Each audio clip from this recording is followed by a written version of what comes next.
Hello everyone, happy Friday. So, welcome to Spooky Friday. I'm going to tell you a quick story about well, they call it a mobbed up house. I don't, whatever that means.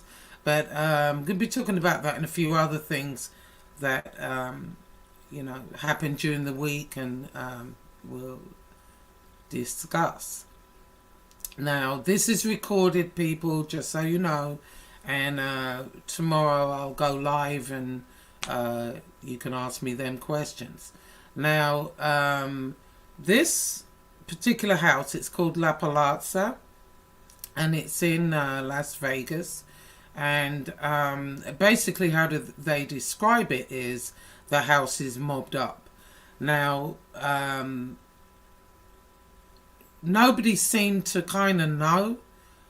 They're calling it mobbed up, but who lived there, And rumour has it, I don't know if this is 100 or not, but Tony Spilotro apparently lived there. And what happened is a couple bought the house, and in one of the rooms there were these two swan towel holders, and one of them looked a bit weird.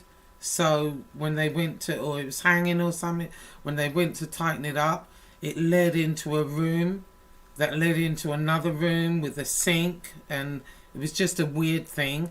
And they hadn't seen this, the estate, when they were showed the house, this room was not seen. And when they renovated, they pulled the sink out, there was a strong smell of bleach, ammonia, and apparently caked blood.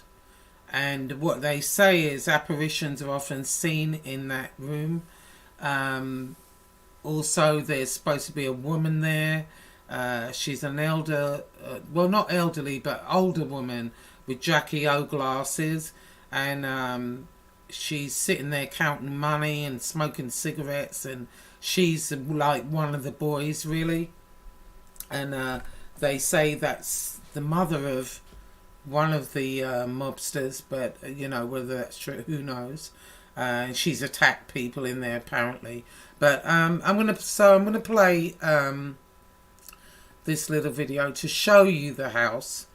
And what they're saying is it's Tony Spilotro actually lived there. Whether that's true or not 100%, but inside, I'll tell you, inside looks like the 60s or something. Let's see. So let's share. And okay. So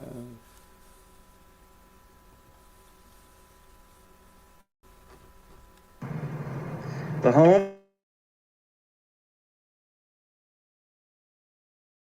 baths, and it had a very dark past and some hidden rooms.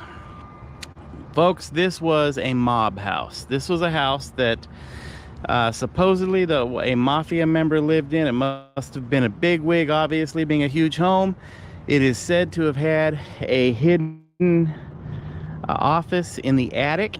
And previous homeowners have stated that in the master bedroom there was two swan-shaped towel holders. One of them appeared to be loose. When they went over to try to tighten it, they turned the towel holder and a steel hidden door opened up, exposing two rooms inside. One room had a water heater inside of it. The other room was a white tiled room with a sink, an old sink inside of it, like a slop type of sink. And they decided to when they decided to renovate those rooms, when they removed the sink, they noticed a strong smell of ammonia or bleach and what appeared to be caked blood behind the sink. There's an apparition that's said to appear here inside of the office in the attic. It is said to be that of an older woman with large sunglasses, appearing to look somewhat like Jackie Onassis. One of the previous owners of the home said that she was actually attacked by that spirit. The same previous owners also found two 22 caliber guns hidden in the floorboards of the home. 22 calibers because they were easy to carry and they were hard to trace. 22 caliber weapons were also what was popular with the mafia or the outfit to use in gangland slayings, because they could shoot somebody in the back of the head, the bullet would enter the skull and bounce around, creating all kinds of damage to the brain. One of the previous owners also said she also felt as though she was being watched. She started walking around the house, knocking on all the walls, looking for other hidden rooms. After doing that for several days, on one of the walls where she knocked, something knocked back at her and then growled. I have no idea what that was. Zach Baggins and his crew entered the home to do a paranormal investigation. At the time, the home had been gutted, so there's a lot of rafters and exposed beams and stuff showing. When they entered the La Palazza home, their equipment batteries started to drain. Audio died on their equipment. When they finally got everything running, they recorded many EVPs. One appeared to say attic. Zach demanded the spirits appear before him. Then his camera stopped working. Then his EMF meter, his electromagnetic field meter, started registering an EMF. He demanded the spirit appear again. His partner Nick asked him to stop, said that his face had changed as if it was being possessed. Zach said he felt a connection.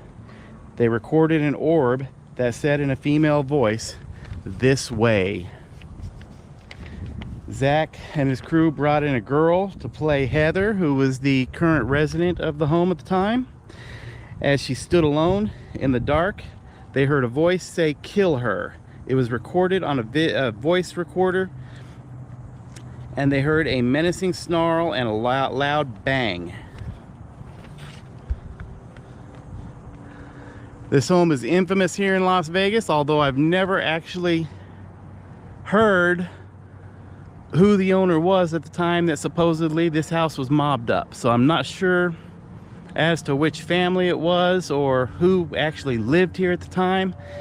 But for decades, this home has been rumored to have been where all kinds of really bad mafia stuff occurred.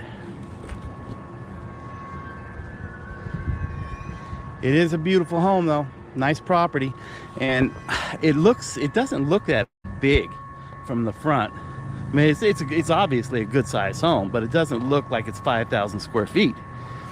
But when you come back over here to this section of the home, you can see it's a little bit deceiving because the home goes way back, and there's another entire portion of the house back here and the garages. Beautiful home though. We're in the Scotch 80s neighborhood, which is where all of Las Vegas's old money resides. This is the neighborhood that oh goodness, Ted Binion lived in. Michael Jackson's last Las Vegas home is here. Jerry Lewis's house is in this area.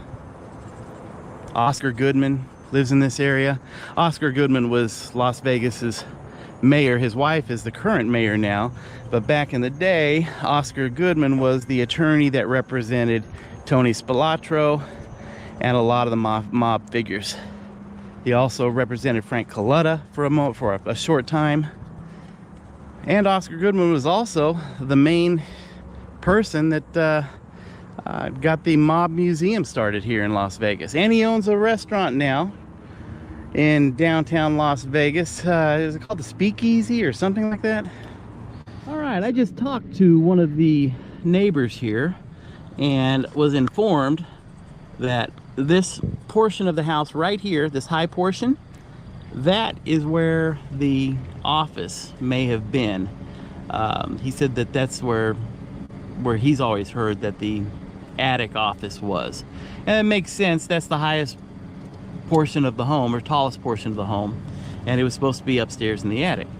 Also, he informed me that the rooms, the hidden rooms in the house, were also used to stash hordes of marijuana. That the at the time, the outfit that was here may have been moving marijuana. Now, is that true? I don't know. That's what the neighbor told me, so I found it interesting. Hey guys.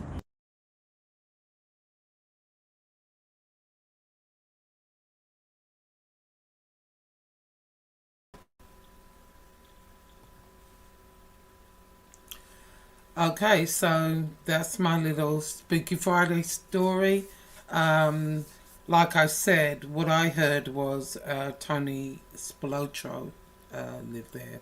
Now, whether that's true or not, who the hell knows? But I haven't actually been to Las Vegas, but if I do go, then that's one of the places, you know, that I would like to see and visit, and obviously the Mob Museum and whatever. Anyway, so let's get on to the week's events. So what's happened this week? We've had the Gotti-Bavello lawsuit.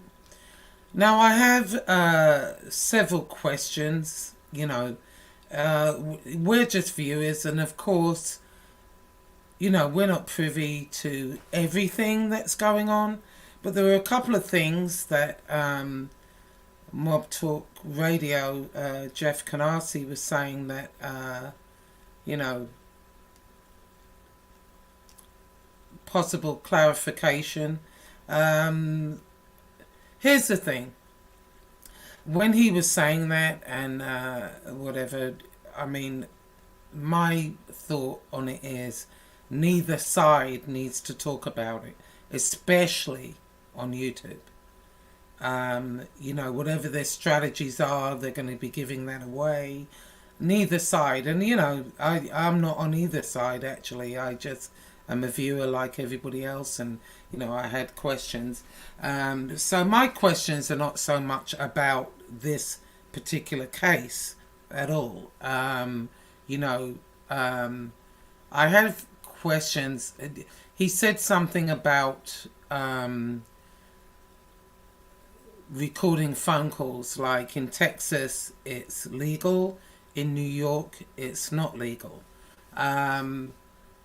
So, you know, I mean, I'm no attorney by any stretch, but immediately I thought, well, you know, if it's legal in Texas, then, you know, whether Lee recorded these calls or not, it's not illegal in Texas. So if it's you know, if it's illegal in New York,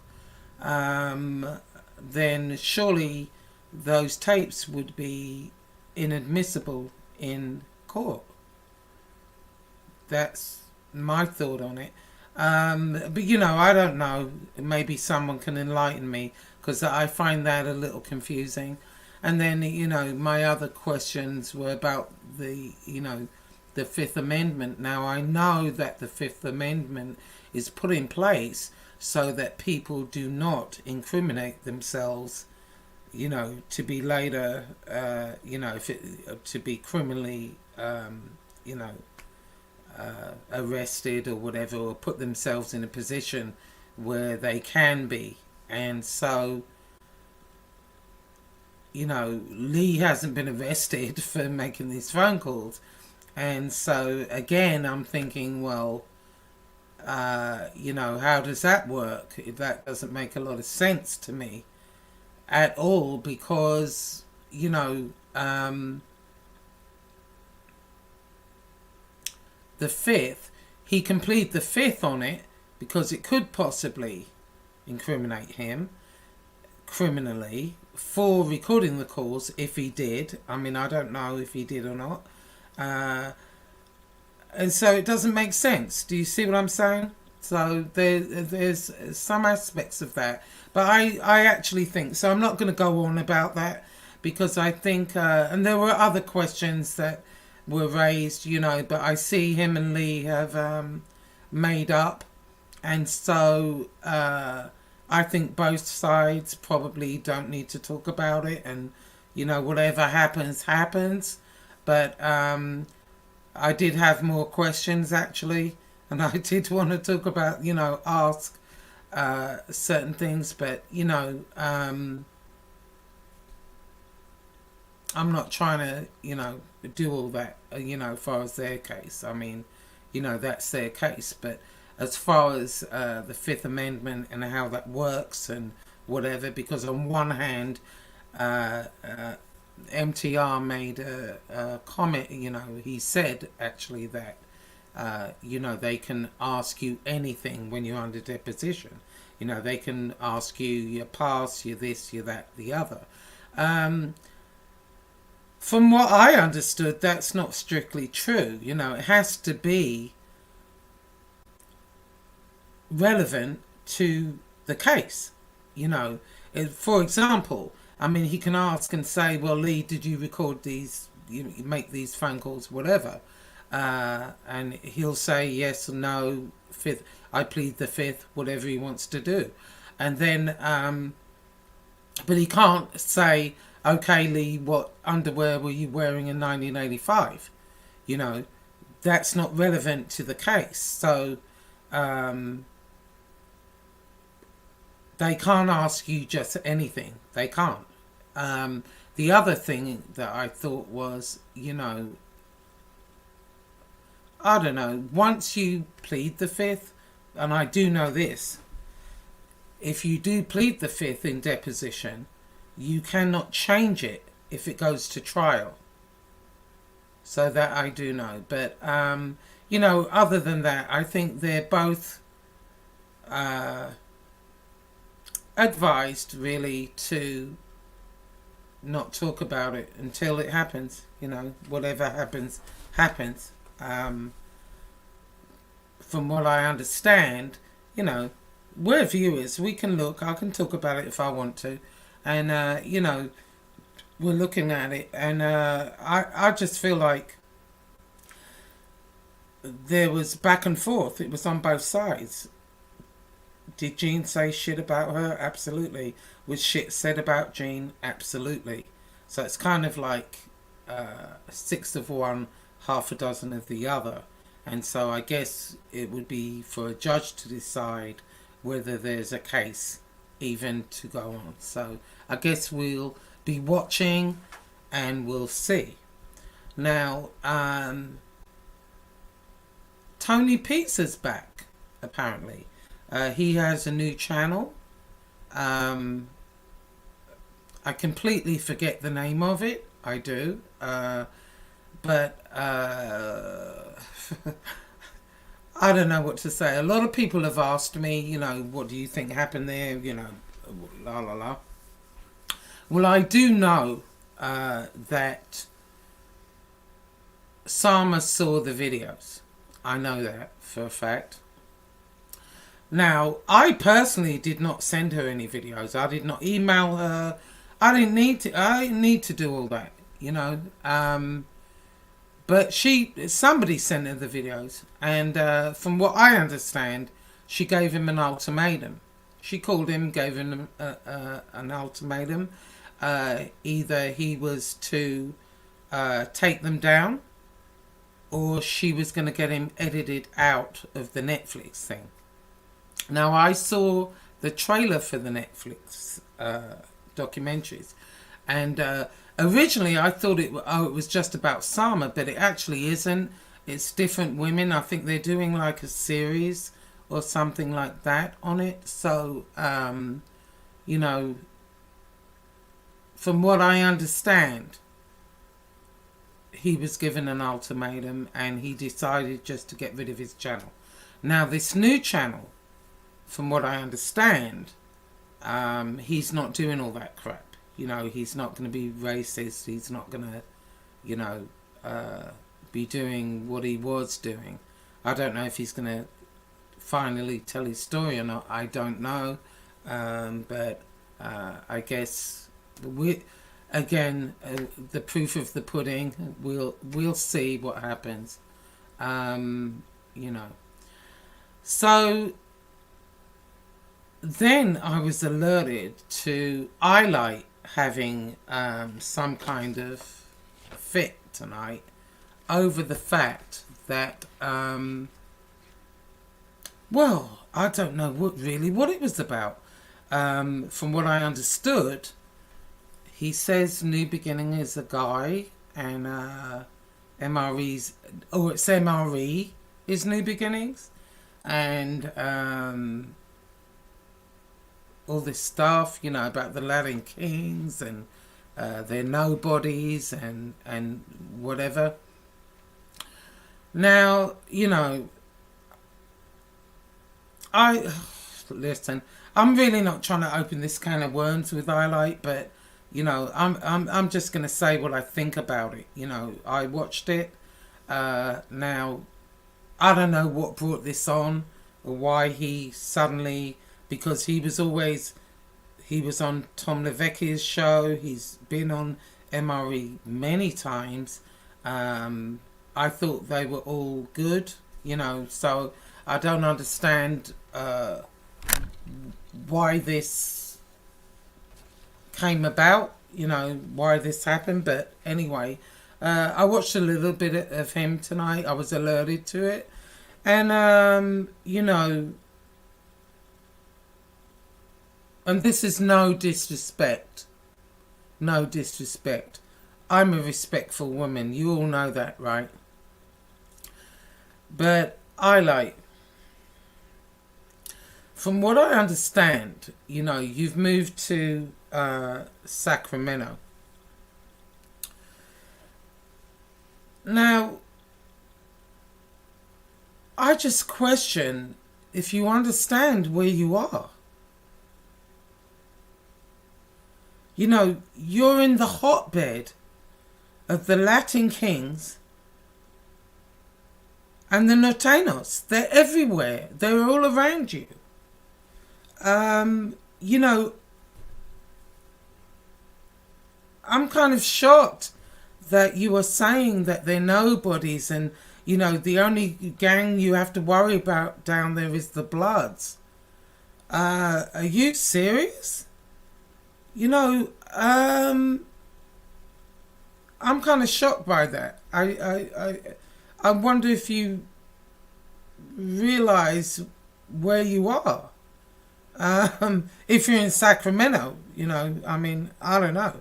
If you just said you were in Compton or somewhere like that, then maybe. But where you are, you're surrounded by the Latin Kings and Norteños. So I don't understand that. You know, and my advice to you is watch what you say. Seriously, and I'm not being funny when I'm saying this. You know, to say the Latin Kings are nobodies.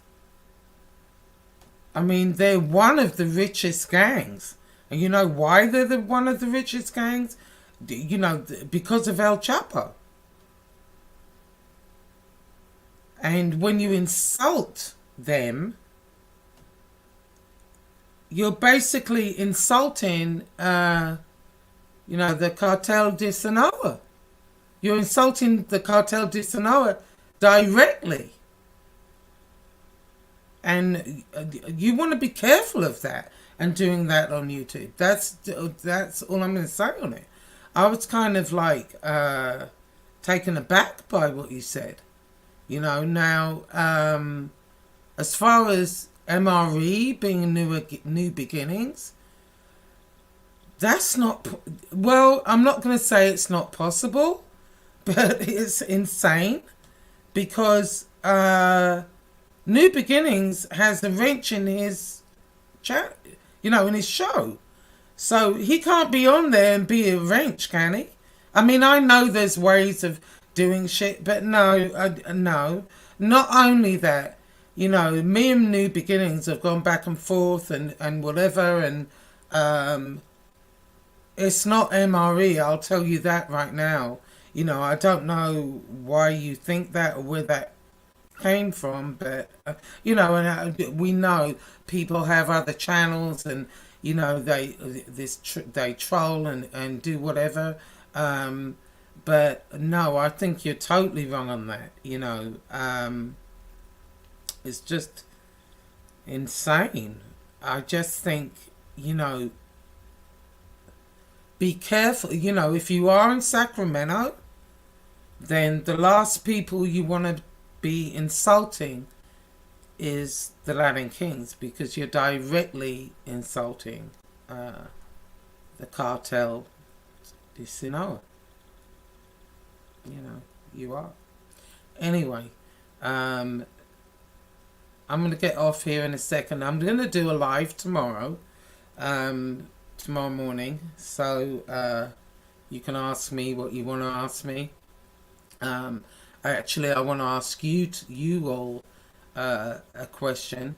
I'll talk about that tomorrow.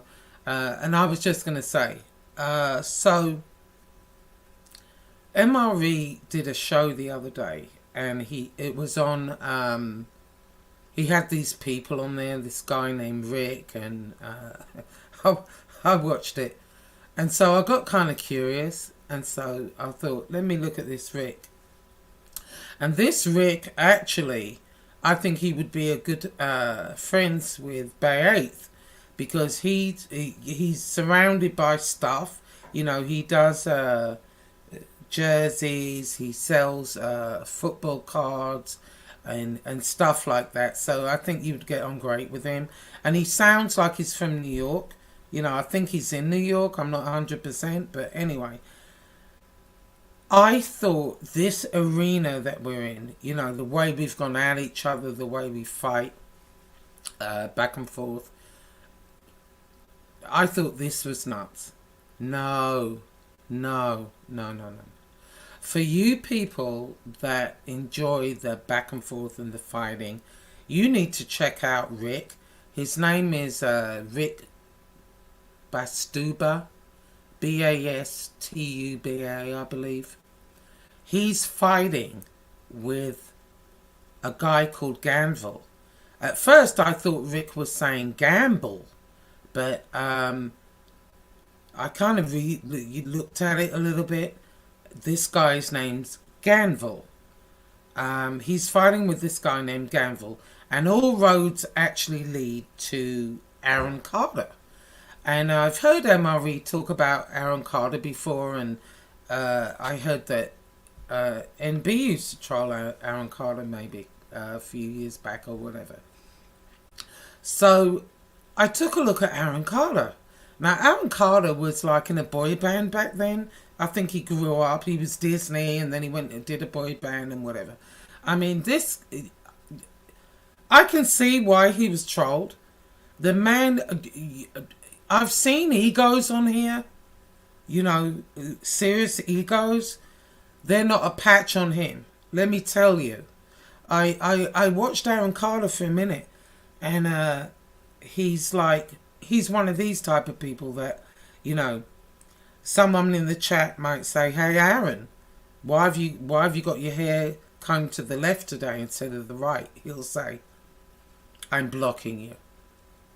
That's not a question to ask me. I've never seen anything like it. Block, left and right. They ask him anything. "I'm blocking you. You're not loyal to me." I'm like, this man's crazy. You know, I can see why he was trolled. I wanted to troll him myself at that moment. In any event, how bad it is on, you know, what Ganville, and I quite like Ganville actually. I'm not sure why. He reminds me a little bit of MRE.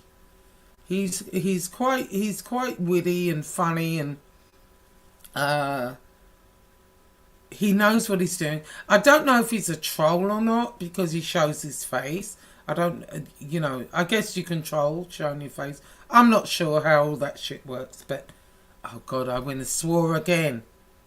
Anyway, I'm not sure how all that goes, but he's kind of funny. I kind of like him. And, you know, this is how bad it is. What he actually said was, he said he went into other communities. In fact, these are communities. And so he went into other communities and he said, whatever community you go in, because I always thought that. I thought, let me get out of here. Why am I here? I need to be doing something else. But he said, wherever you go or wherever you end up, it's going to be the same thing. You're going to get the same comeback. You're going to end up fighting with people wherever you go. So I guess there's no point in me trying to move. You know, I'm gonna try. It's not that I'm necessarily trying to move out of this genre, but the MobTube thing. You know, I'm not part of MobTube. No, my book is gonna be called MobTube, but that's it. As far as that, there's, you know, that's it as far as I'm concerned. But he was saying, doesn't matter, you know, what community you're in, you're going to get this. But this particular community, and it, for those of you that love the fighting and the back and forth, when you're not seeing enough or you can't get your fix, go to this community. This community is crazy as hell. Let me tell you, I watched a couple of them. So I went to Rick. Rick is like a New York. He used to be a kickboxer fighter or something. And he's very New York, very I'll crack your skull type guy, right? Then you've got Ganville, who's very intelligent. He looks real young, like I thought, oh, he's like a kid. And he is a kid, you know, but he's like actually 29, knocking 30. But to look at him, you wouldn't think so. Then you've got these girls in there. Oh my God. And then Aaron Carter, literally, I'm not going to lie. You can go look at his thing. He got into a domestic with his girlfriend, Melanie. They just have a baby. It's a newborn baby. And they got into a fight live, right? What Aaron does, I think, is gets on Instagram and then puts it on YouTube. I'm not sure how that works. But they went live. They had a domestic. The police came. She's crying. He's carrying on. She goes, apparently the house is big enough. She goes into a room with the baby and says, I'll leave tomorrow. I'm going to leave. She gets on live in that room. Aaron Carter is downstairs live talking about her. She's upstairs in the same house talking about him. It was insane. These people are insane. Then one of the podcasters, her name is Lovely Gia. Or Gia, no, I'm sorry. Gia Lovely. Young girl, pretty little girl. She would get on there and, you know, people hated her for whatever reason. I guess she talked, you know, crap, whatever, about certain people. Ganville didn't like her. People didn't like her.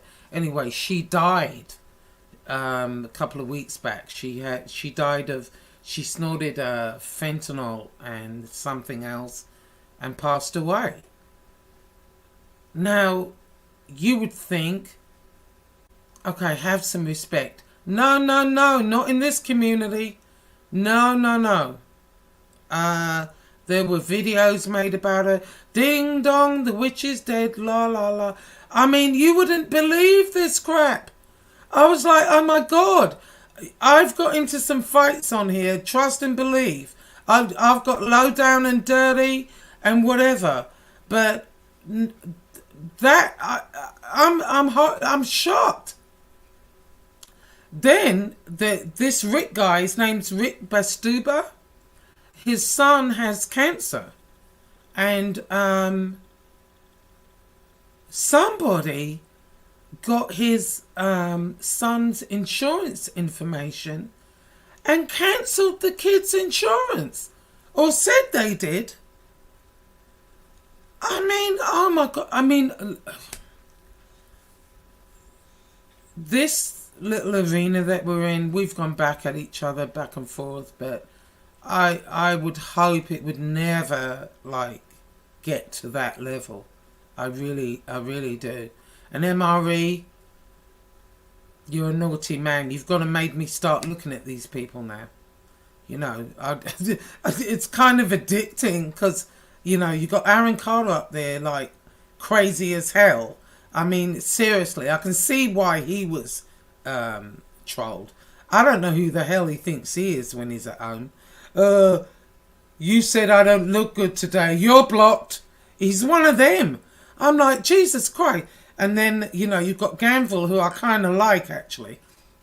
And then you've got Rick, who's an older guy. He's older than them. And he's going back. He gets, like, out. He gets insane with it. You know what I mean? And then he says, people are saying I'm triggered. I'm not triggered. The man is triggered. I mean, and I think Ganville does it to trigger him. But I think what's happened here, it started with Aaron Carter, and it's kind of like snowballed. I think this Rick guy was, you know, friends with Aaron, not friends with him, but, you know, supported him or whatever. And it's kind of like it is on here. You know, if you support one, oh, you're crazy. If you don't, you know, all that kind of crap. But I hope never to see the day that, you know, if one of us should pass away. Like, as bad as I've been with people and gone back and forth, you know, I couldn't imagine one of them passing away and me making a video celebrating the death. You know, I know there are people on here that would do that, and you know, they wouldn't think twice about it, but I just think, oh my God, you couldn't do that. No. It was just awful. I mean, if you'd have seen the videos about this girl, you know, young girl, pretty girl, it was a shame. You know, all because, you know, they disagreed on certain stuff. But, you know, I guess it is what it is. Anyway, so I'm going to go. ILITE, you know, I hope that you think on, you know, if you are where you say you are, I think what you're saying, especially publicly, you might want to take that video down for real. That's a big mistake. But, you know, hey, you do you. What I don't understand is, I don't know. From what I understand, you know, you had Tom in your chat, you had all these people in your chat. I don't understand, Tom, why you're even in there at all. I know you've had him on your show a lot and whatever, but, you know, surely this is beneath you. It's beneath all of you. I don't know why you're in there arguing it. I really don't. It makes absolutely no sense to me. But anyway, that's me. So I'm going to say what I think, and I don't really, you know, care less. Anyway, so I'm going to go live tomorrow. I'll put up a notification. So everybody come join me. Let's chat. You can ask me them questions. And, you know, everyone have a good night. See you later. Bye-bye now. If I can turn this bloody thing off. You know what happens? When I be talking, the mouse disappears. Does that happen to anybody else? For real, it's so annoying. Anyway, have a good night, everyone. Talk to you later.